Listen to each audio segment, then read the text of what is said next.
Coming up, 2 terms you need to know before you collect, a neat little tip, and an interview with an expert in the rare newspaper business. I'm Tammy Conn-Fennell, and this is Collectibles Corner TV, the show for savvy collectors.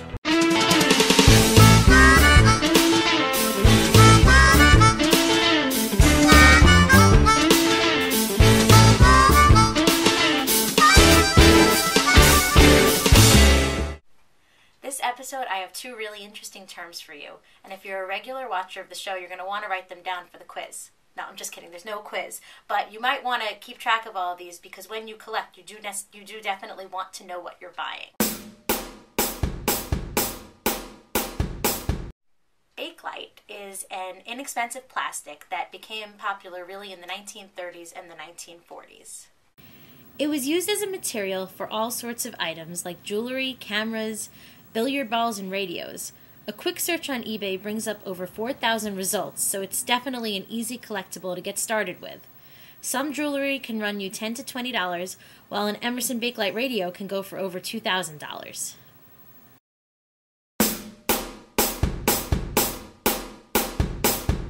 When dealing in bound periodicals, newspapers, you often find this term being tossed around.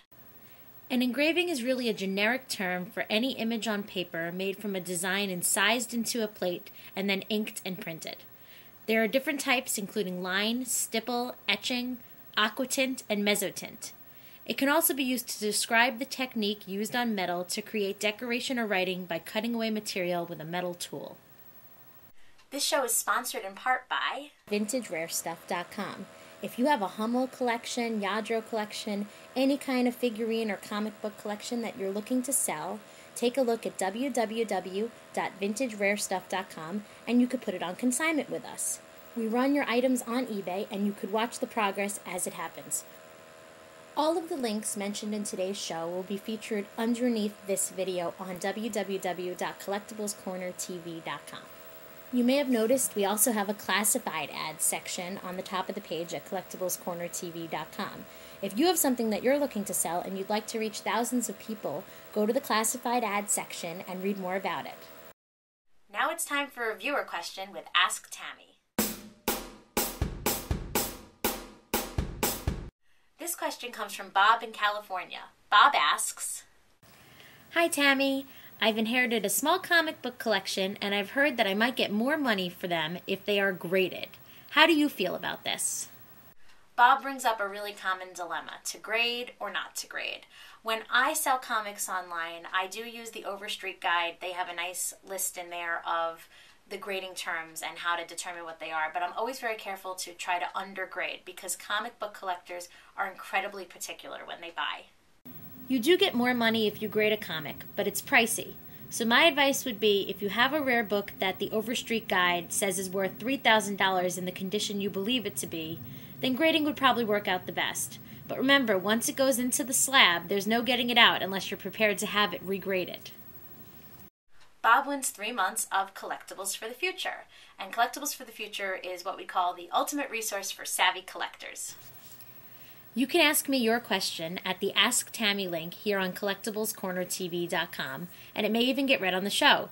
If you're watching this and you're not on CollectiblesCornerTV.com, please check it out. It has tons of resources that you don't want to miss.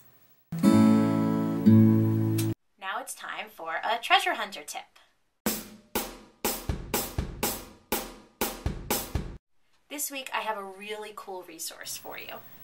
It's eBay Saved Searches. Most people don't realize that eBay actually has a way to save your favorite searches so you can quickly find what it is you're looking for.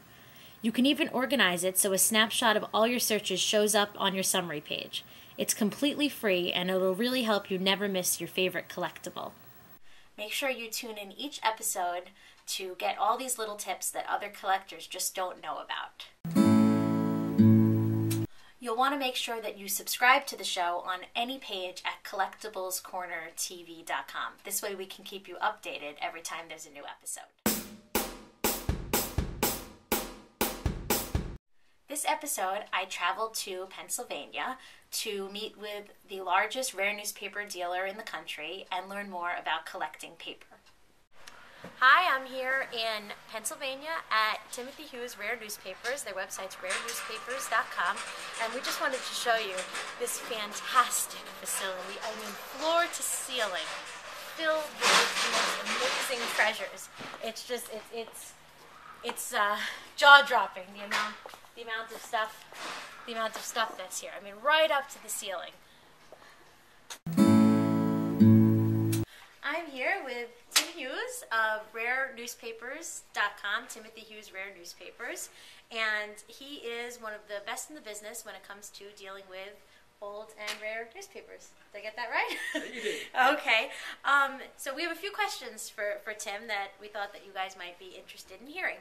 So I asked you this over lunch, but I'll ask you again. How did you get into this business? I've always been a collector of something.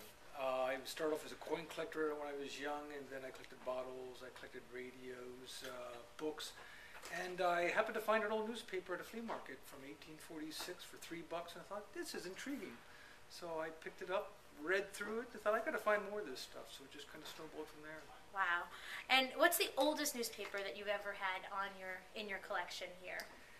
We have a newspaper from 1632. That's the earliest one. It's in German. It's from Germany, but it's a bona fide newspaper. Excuse me, that's wrong. That's okay. 1532. 1532. Our oldest newspaper is one from Germany, dated 1532. What type of paper would that be made out of? Very high quality. They used a lot of cotton and linen when they made newsprint back then, and it's actually very white.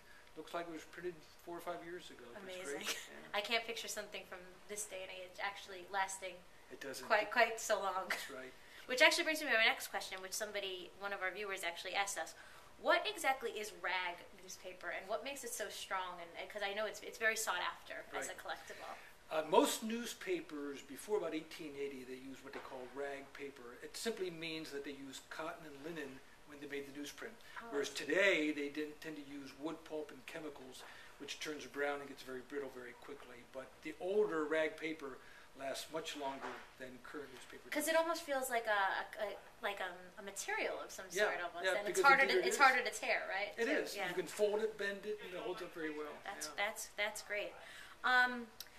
What newspaper would you find? My father asked you this. What newspaper do you find is the most valuable newspaper that's out there? The holy grail of newspapers, if you will. I would say the one that most collectors would love to have in their collection is their first report of the Declaration of Independence.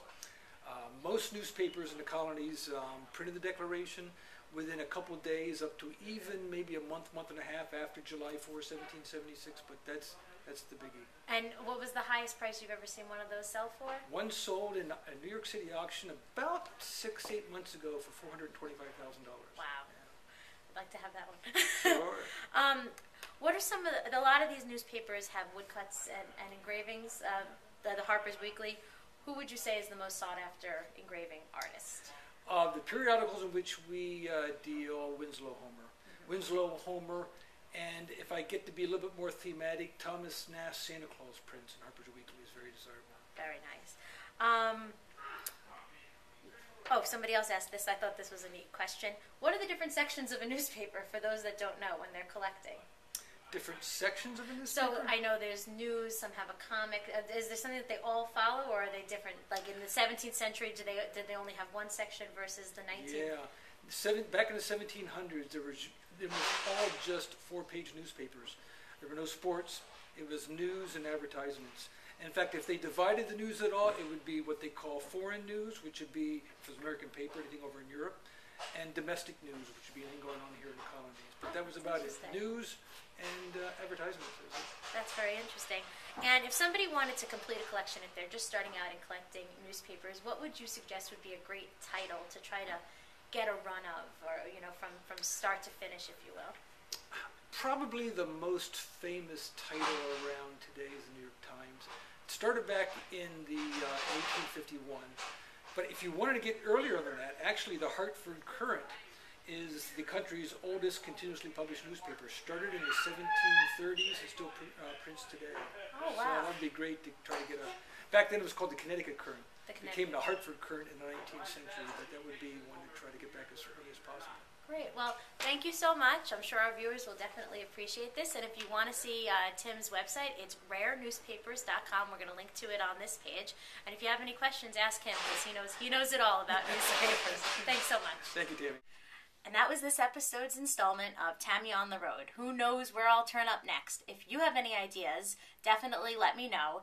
And I also want to hear your comments about this show. Underneath this video on the blog, collectiblescornertv.com, there's a section for your comments. So be sure to voice how you feel about this show. We want to hear it.